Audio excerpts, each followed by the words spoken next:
Hello everyone, welcome to aspirants. ये हमारी Hindi grammar series का फर्स्ट लेक्चर है। इससे पहले वाले वीडियो में हम सब ने सिलेबस डिस्कस किया था हिंदी ग्रामर का। उसका फर्स्ट टॉपिक हमारा शब्द ज्ञान था। तो आज इस वीडियो में हम वही टॉपिक कवर करेंगे। लेक्चर स्टार्ट करने से पहले हम डिस्कस कर लेते हैं। ये वीडियोस जो होंगी इसमें हम हिंदी ग्रामर के सभी टॉपिक्स को डिस्कस करेंगे, इसलिए ये वीडियो आपके एग्जाम के प्रिपरेशन के लिए इनफ रहेंगी।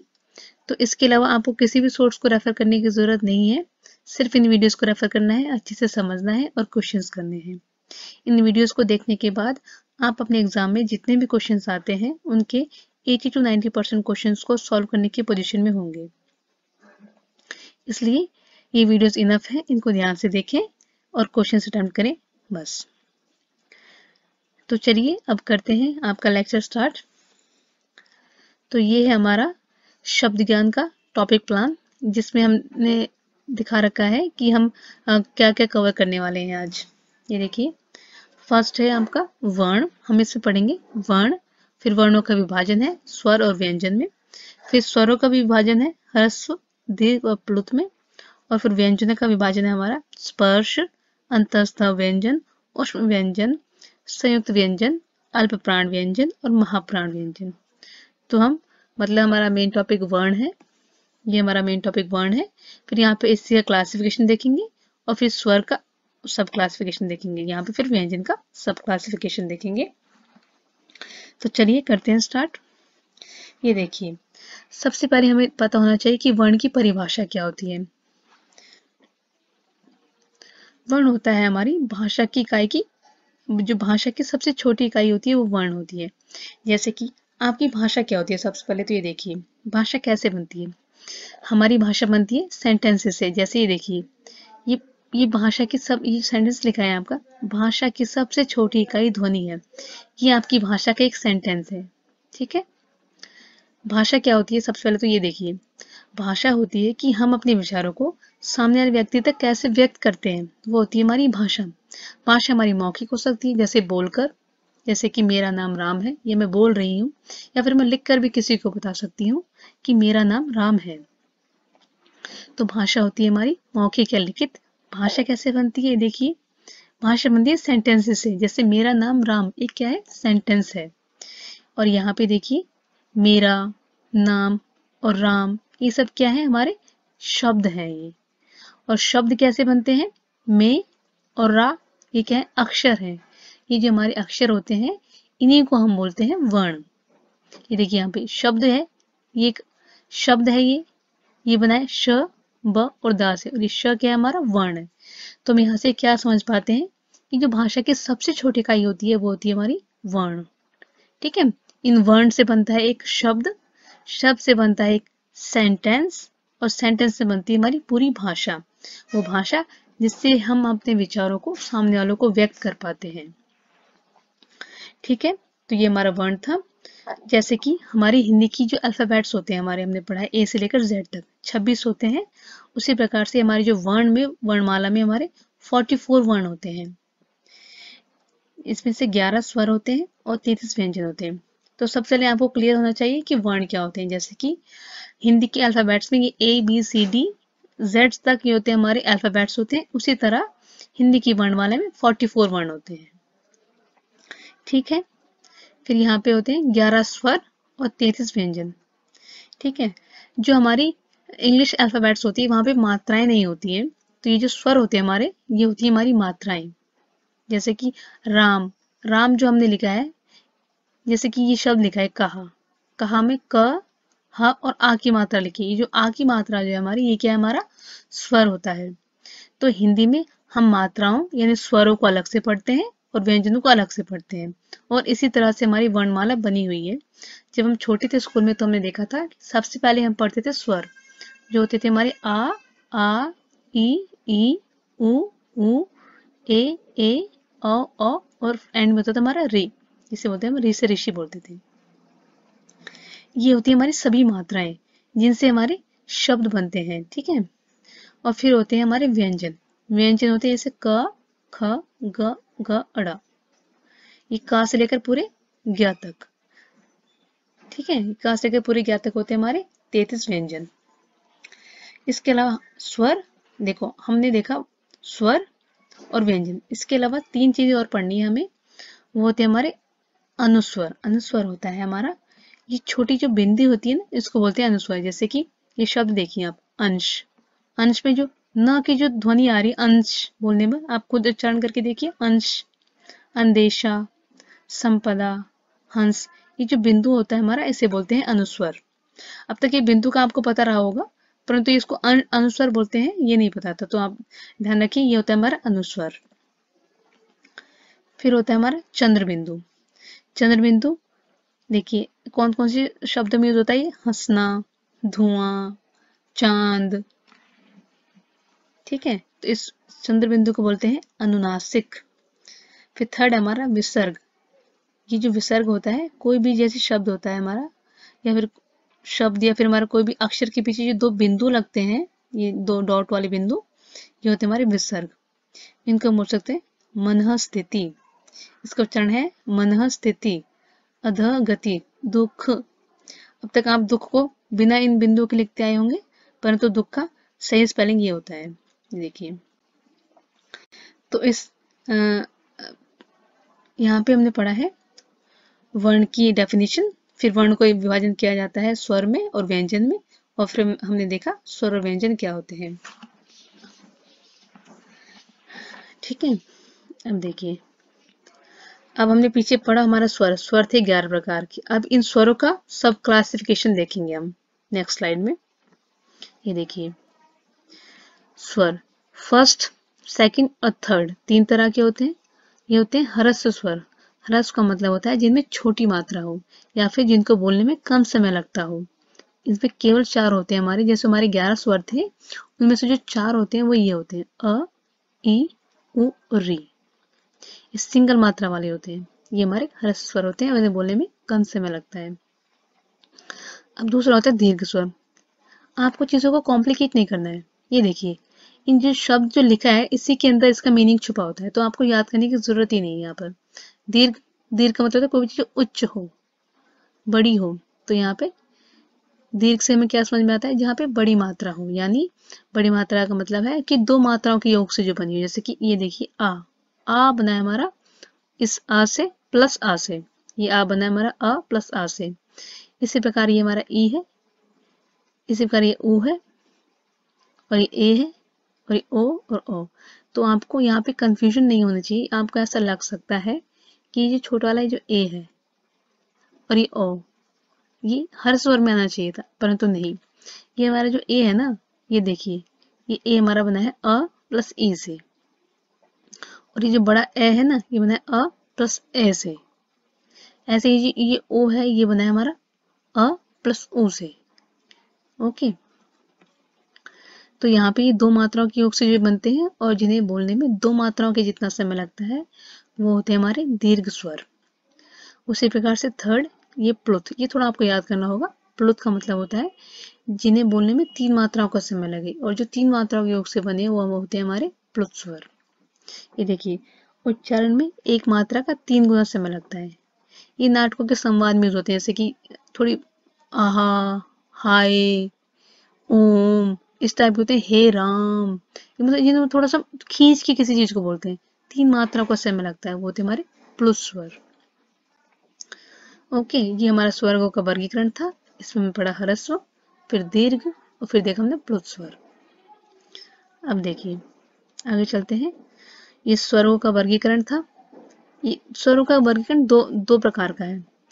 एक तो इन्हें बोलने में कितना टाइम लगता है, और दूसरा हमारा वर्गीकरण जो है वो है कि हम मुंह के कौन से हिस्से से और कौन से ऑर्गन से इनको बोलते हैं, उसके आधार पर।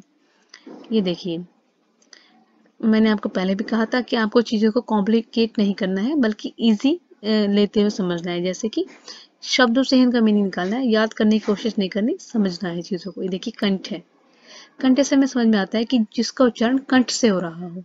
जैसे कि आप खुद उच्चारण करके देखिए, अ, आ, अ, आ, अं, आ, यहाँ पे इन चीजों का उच्चारण हमारे कंठ से यानी गले से आ रहा है। ओके, फिर सेकंड हमारा तालव्य। तालव्य यानी जहाँ, मतलब जिन शब्दों का उच्चारण हमारे तालू से होता है। तालू का मतलब होता है मुंह के भीतर की छत का पिछला भाग। ओके, इसमें आप उच्चारण करके देखिए खुद। ई, ई, ई और ई। फिर आता है हमारा थर्ड मूर्धन्य। मूर्धन्य में होता है, मूर्धा से उच्चारण हो रहा हो हमारा, मूर्धा से। मूर्धा होता है हमारा मुंह के भीतर की छत का अगला भाग। इसमें हमारा दो प्रकार से हो सकता है। इसमें जो मतलब कंठ प्लस तालु का यूज हो, और ओष्ठ और कंठ का यूज हो। देखिए जैसे कि री, जब री हम बोलते हैं तो आप देखेंगे हमारे मुंह की भीतर की छत का अगला भाग टच हो रहा है हमारी जीभ से, री।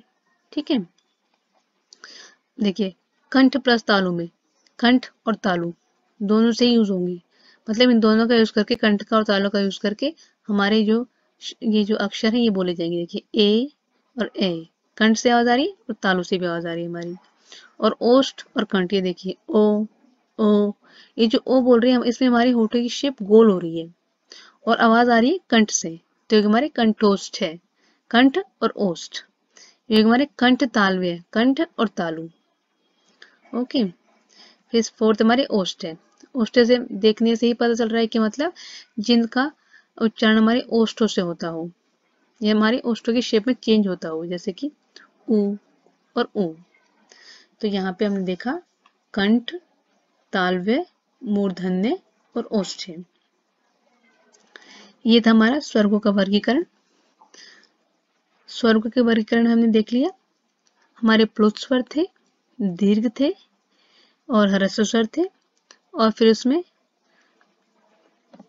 देखिए कंठ थे, तालव्य थे, मूर्धन्य थे और ओष्ठ थे। अब हम देखेंगे व्यंजन।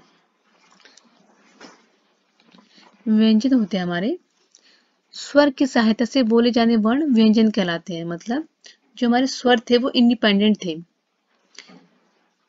स्वर जो थे हमारे इंडिपेंडेंट थे। देखिए कैसे हम इस चीज को साबित कर सकते हैं। ये देखिए, ये देखिए, ये अ, ई, मतलब कि इंडिपेंडेंट है। इनका उच्चारण के लिए हमें किसी और चीज की जरूरत नहीं है। परंतु ये देखिए क, जब हम क बोल रहे हैं तो क यहाँ पे एंड में क्या आ रहा है, आ की ध्वनि आ रही है। तो यहाँ से हमें एक निष्कर्ष निकलता है हमारा कि हमारे जो जितने भी ये वर्ण होते हैं, जिनमें चाहे कोई भी मात्रा नहीं लगी हो, वहां पे हमेशा एक छोटी अ की मात्रा होती है। ठीक है, ये वाली मात्रा होती है, ये छोटी की मात्रा। ये मात्रा हमेशा हर वर्ण में होती है, चाहे आप च बोलो, चाहे छ बोलो, ज, झ। तो यहाँ पे एंड में जो आप उच्चारण देखेंगे हल्का सा आ रहा है। तो हमेशा ध्यान रखना है कि कोई भी व्यंजन हमारा हो, उसमें हमेशा एक छोटी अ की मात्रा होती ही है। मतलब हमने यहाँ से क्या सीखा कि व्यंजन का जो जब हम उच्चारण करते हैं तो उसमें स्वर का यूज होता है, परंतु स्वर जो होते हैं हमारे वो इंडिपेंडेंट होते हैं। ये किसी भी चीज की हेल्प से बोले नहीं जाते, ये इंडिपेंडेंटली बोले जाते हैं। और जो व्यंजन होते हैं हमारे वो स्वर की हेल्प से बोले जाते हैं। ये देखिए, स्वर की सहायता से बोले जाने वाले वर्ण व्यंजन कहलाते हैं।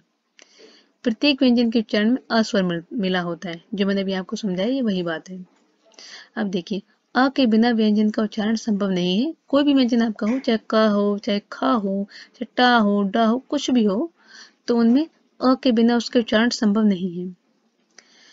इससे पहले हमने देखा था कि हमारी वर्णमाला में टोटल 44 वर्ण होते हैं। इसमें से 11 स्वर होते हैं और 33 व्यंजन होते हैं। स्वर हमने डिस्कस कर लिए। अब हम 33 जो व्यंजन होते हैं उनके बारे में देखेंगे, जिन्हें बांटा जाता है 4 भागों में।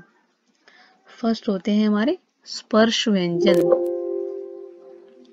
ये देखिए हमारा स्पर्श व्यंजन होते हैं हमारे, ये 25 टाइप के होते हैं। सॉरी, 1 मिनट में चार्ज लगा लूं, 1 मिनट आप होल्ड करेंगे प्लीज।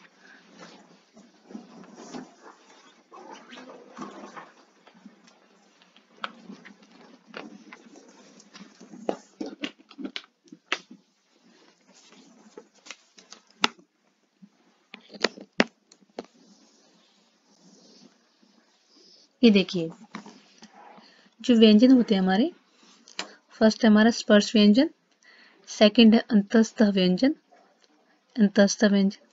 थर्ड है उष्म व्यंजन, फोर्थ हमारा संयुक्त व्यंजन। अब हम एक एक करके इनको डिस्कस करेंगे। ये देखिए, ये लिखा है हमारा स्पर्श। स्पर्श समझते ही आपके मन में इसका मतलब समझ में आ गया होगा। स्पर्श मतलब ऐसे व्यंजन जिनके उच्चारण करने में किन्हीं चीजों का स्पर्श हो। मतलब हम यहाँ से क्या समझते हैं कि जिस जीव के स्पर्श मात्र से जिस ध्वनि का उच्चारण होता है वो होते हैं हमारे स्पर्श व्यंजन। ये देखिए, जैसे हमने स्वर पढ़े थे, क्योंकि जो स्वर थे हमारे उनका भी किसी न किसी चीजों के स्पर्श से उच्चारण हो रहा होगा, उसी प्रकार से हमारे व्यंजन है उनका भी उच्चारण हो रहा है। ये देखिए, कंठ पीछे डिस्कस किया था, मतलब जहाँ पे कंठ का यूज हो रहा हो। तालु, मूर्धा, दंत और होठ।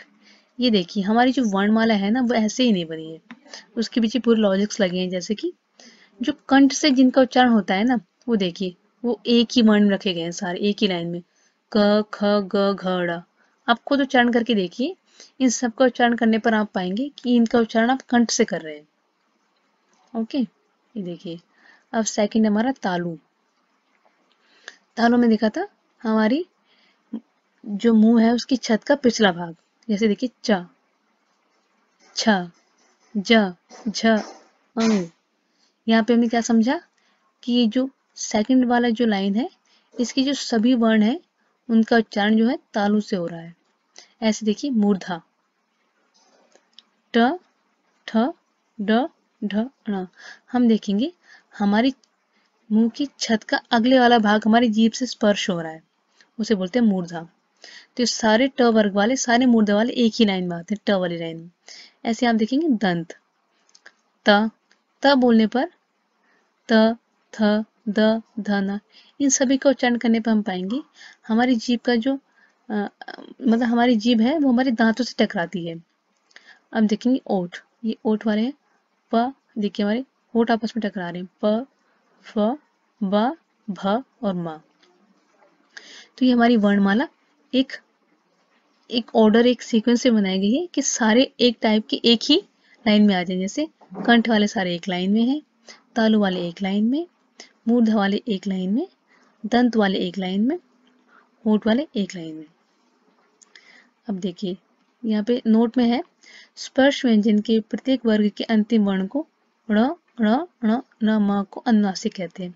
हमने पीछे पढ़ा था अनुनासिक, जब हम स्वर पढ़ रहे थे। अनुनासिक का मतलब था जिसकी ध्वनि नासिक, इसका विभाजन अगर हम करते हैं तो ये होगा अनुनासिक। नासिक का मतलब है नाक, मतलब जो ध्वनि हमारी नाक से निकले वो होती है अनुनासिक। जैसे कि आप देखेंगे अण, अंग, अण, न, म। यहाँ पे हमारी ध्वनि नाक से आ रही है, तो ये सभी होंगे हमारी अनुनासिक। अब देखिए, ये जो होते हैं ये अनुनासिक होते हैं, ये अण, अ, अण। इन तीनों से कोई भी शब्द हमारा प्रारंभ नहीं होता। आपने अब तक जितने भी शब्द अपनी लाइफ में पढ़े होंगे, आपने नोटिस किया होगा कि कोई शब्द अण, अण, अण से स्टार्ट नहीं होता। वो ना से या मा से तो हो सकते हैं, और कोई भी हमारे व्यंजन या कोई भी स्वर से स्टार्ट हो सकते हैं, परंतु इन तीनों से स्टार्ट नहीं होते। पीछे हमने पढ़ा था अनुस्वर और विसर्ग, ये ना तो स्वर होते हैं ना ही व्यंजन होते हैं, इसलिए मैंने आपको अलग से बताया था कि हम तीन चीजें और पढ़ेंगे, अनुस्वर, विसर्ग और जो चंद्र बिंदु था हमारा वो। ये स्वर के अंत में अवश्य लगते हैं, अतः इन दोनों ध्वनियों को अयोगवा कहते हैं। मतलब ये हमारी जो अनुस्वर होते हैं, और ये विसर्ग है हमारे शब्द के एंड में लगता है, जैसे कि अंतः, दुख। मतलब ये शब्द की उसमें एंड में लगता है, या फिर कभी कभार बीच में भी लग जाता है, जैसे कि दुख में। परंतु ये ना तो स्वर होते हैं ना व्यंजन होते हैं, इसलिए ये जो ध्वनियां होती हैं इनको हम बोलते हैं अयोगवा। मतलब इसका मतलब होता है योग न होने पर भी जो साथ रहे। मतलब जैसे कि दुख में हमारा विसर्ग है, परंतु हमें उससे किसी चीज से स्पेसिफाई नहीं करते कि ये चीज है या फिर वो ये चीज है। मतलब उसका योग हो रखा है,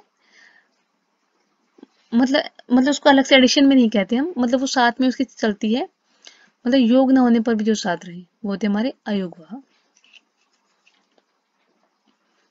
अब देखिए, आगे हमारा अंतस्थ व्यंजन। ये होते हैं, इनका उच्चारण जीभ, तालु, दांत और ओठों के परस्पर सटने से होता है, परंतु वो पूर्णतः स्पर्श नहीं होते। मतलब हमारे तालु, दांत और ओठ ऐसे लगेगा जैसे कि सटने वाले हैं, परंतु ये स्पर्श नहीं होंगे। इनकी संख्या केवल 4 ही होती है। आपको मतलब इसको आप याद कर सकते हो, य, र, ल, व। ये जो होते हैं, य आप उच्चारण करके देखेंगे स्वयं, य, र, ल व। ऐसा लगेगा जैसे कि हमारे तालु दांत और ओठ आपस में सटने वाले हैं, परंतु ये स्पष्ट नहीं हो रहे हैं। इन्हें अर्ध स्वर भी कहते हैं। ये थे हमारे अंतस्थ, केवल 4 होते हैं, य, र, ल और व। सेकंड हमारे उष्म व्यंजन, थर्ड थे ये, जिनके उच्चारण में देखिए उष्म से आप क्या समझ पा रहे हैं। उष्म का मतलब होता है उष्मा यानी हीट, मतलब ऐसे व्यंजन जिनको बोलने में हीट निकले। ओके, जैसे देखिए जिनके उच्चारण में वायु घर्षण करती हुई बाहर निकलती हो, जैसे कि हम बोलेंगे श। देखिए आप जब श को उच्चारण कर रहे हैं तो अपने मुंह के पास अपना हाथ लेकर आइए, तो आप समझ पाएंगे कि हाँ एक वायु बाहर निकल रही है। श, श, स, ह। तो वो व्यंजन जिन्हें बोलने में हीट बाहर निकले, तो वो होते हमारे उष्म व्यंजन। संयुक्त, देखिए संयुक्त व्यंजन है हमारा फोर्थ। इससे हम क्या समझ पा रहे हैं, संयुक्त का मतलब क्या होता है। संयुक्त का मतलब होता है जो दो व्यंजन, मतलब दो किन्हीं भी दो चीजों की मिल से जो बने। अब व्यंजन पढ़ रहे हैं तो वो दो व्यंजनों की मिल से बनेगा, वो होगा हमारा संयुक्त व्यंजन। ये देखिए छ, त्र, ज्ञ और श्र।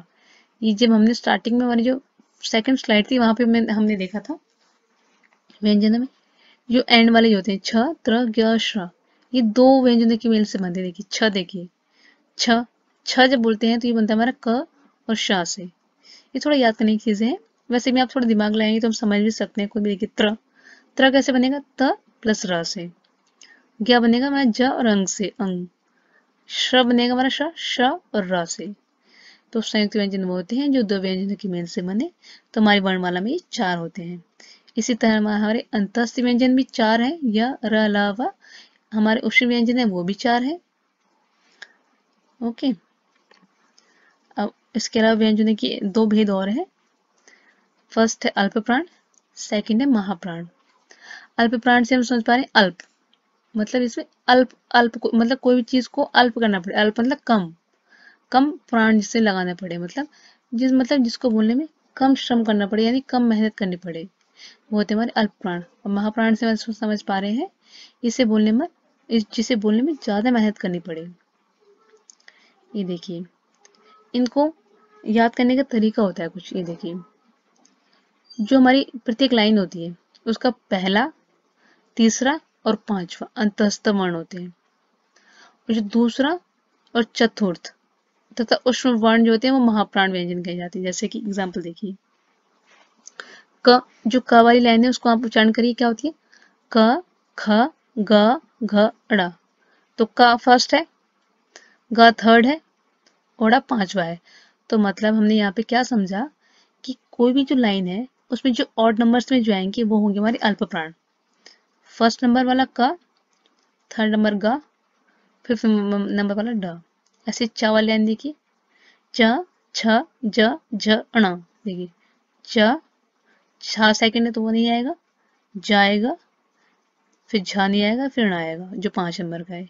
ऐसे ट वाली लाइन में आप सभी में देख सकते हैं कि जो ऑड नंबर में होंगे वो सारे हमारे अल्प प्राण होंगे, और बचे जो सेकंड और फोर्थ वाले, मतलब जो इवन होंगे हमारे महाप्राण होंगे। जैसे कि ख, घ, इसमें क था तो एक ख यहाँ पे आ गया, इसमें ग था तो फोर्थ वाला घ यहाँ पे आ गया। समझ गए आप। प्लस उष्म वर्ण होंगे, हमने अभी देखा था उष्म हमारे केवल 4 हैं जिनमें ध्वनि बाहर आती है, वो है हमारे श, स, श, श, स और ह। तो फिर ये हो गए हमारे महाप्राण। अब देखिए जो पीछे हमने जो भी पढ़ा है उन सभी का एक ओवरव्यू है। उन सभी का ओवरव्यू देखिए कंठ, तालव्य, मूर्धन्य। इसके अलावा काफी भी और भी दे रखे हैं पर आपको इतना पढ़ने की जरूरत नहीं है। अगर आपको केवल कंठ में, तालव्य, मूर्धन्य, दंत्य और ओष्ठ ये 5 भी अगर आपको आते हैं तो ये आपके लिए इनफ है। आपको इतना ही पढ़ना है, ज्यादा कॉम्प्लिकेट नहीं करना है चीजों को। ओके, जो पिछला हमने पढ़ा है वो सारे का ये रिवीजन है। ये हर्ष स्वर क्या होते हैं, मूल स्वर क्या होते हैं, दीर्घ स्वर क्या होते हैं। ये आगत स्वर एक नया है जो कि अ होता है, ये हमारा आगत स्वर होता है। ओके, अग्र स्वर क्या होते हैं, मध्य स्वर, पश्च स्वर, समृद्ध स्वर। तो ये सारा जो हमने पीछे जो पढ़ा है, मतलब जो भी इंपॉर्टेंट था वो मैंने डिस्कस कर दिया है। इसमें कुछ चीजें एक्स्ट्रा हैं जो कि आप स्वयं से देख सकते हैं। अग्र स्वर, मध्य स्वर, पश्च स्वर, ये आपके में इतना डिटेल में नहीं आता, वैसे भी जो आपके जो फर्स्ट लेक्चर था आपका, ये इससे आपके एग्जाम में कम ही क्वेश्चन पूछ जाते हैं और अभी तक बहुत ही कम क्वेश्चन पूछे गए हैं। ये था आपका फाउंडेशन बनाने के लिए। जिस तरह हम इंग्लिश की ग्रामर सीखते हैं तो सबसे पहले हम ABCD सीखते हैं, तभी तो हम ग्रामर सीखेंगे आगे। उसी तरह से ही हमने क ख ग घ आ आ ई ऊ, ये जो हमारे शब्द का ज्ञान होता है, मतलब जो वर्ण होते हैं हमारे, वो डिस्कस करें इसमें, जो कि आपकी ग्रामर के लिए बहुत इंपॉर्टेंट टॉपिक था। तो जिसमें मतलब जो भी इसमें जितना चाहिए था आपको आगे समझने के लिए सारा डिस्कस कर दिया है मैंने। और जो फिर ये जो कुछ वन लाइनर क्वेश्चन जो बन सकते हैं वो यहाँ पे दे दिए गए हैं। ये देखिए सारे वन लाइनर दे दिए गए हैं और इसके आगे हम क्वेश्चंस करेंगे कल की सीरीज में। और आज देखते हैं हम जितना जो पढ़ा है उसको एक बार समराइज कर लेते हैं ताकि आपको सारा याद हो जाए और कोई भी कंफ्यूजन ना हो। ये देखिए हमने सबसे पहले पढ़ा था कि हमारी भाषा कैसे बनती है। भाषा क्या होती है? भाषा आपको पता है कम्युनिकेट करने के लिए जो भी जिस भी चीज़ का हम यूज़ करते हैं वो हमारी भाषा होती है। भाषा बनती है हमारे सेंटेंसेस से, सेंटेंसेस बनते हैं हमारे शब्दों से, शब्द बनते हैं अक्षरों से। जो अक्षर होते हैं हमारे उन्हीं को वर्ण कहा जाता है। वर्ण होते हैं हमारे टोटल 44, जिनमें 11 तो स्वर होते हैं और 33 होते हैं व्यंजन। फिर हमने इन स्वर्गों का वर्गीकरण किया। ये होते हैं वर्गीकरण में ये ह्रस्व, दीर्घ और प्लुत। ह्रस्व में देखा था जिनको बोलने में कम समय लगता हो, मतलब एक मात्रा का समय लगता हो। दीर्घ होते हैं जिन्हें बोलने में 2 मात्रा का समय लगता हो। प्लुत होते हैं जिन्हें बोलने में 3 मात्रा का समय लगता हो। फिर हमने देखे थे कि उच्चारण के आधार पर हम कंठ, दंत, मूर्धन्य, तालव्य, ओष्ठ्य 5 प्रकार में डिवाइड किया था।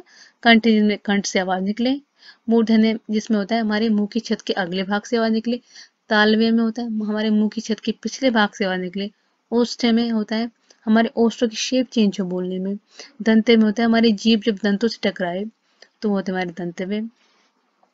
ये हो गया हमारे स्वर वर्गीकरण। फिर हमने देखा था व्यंजन।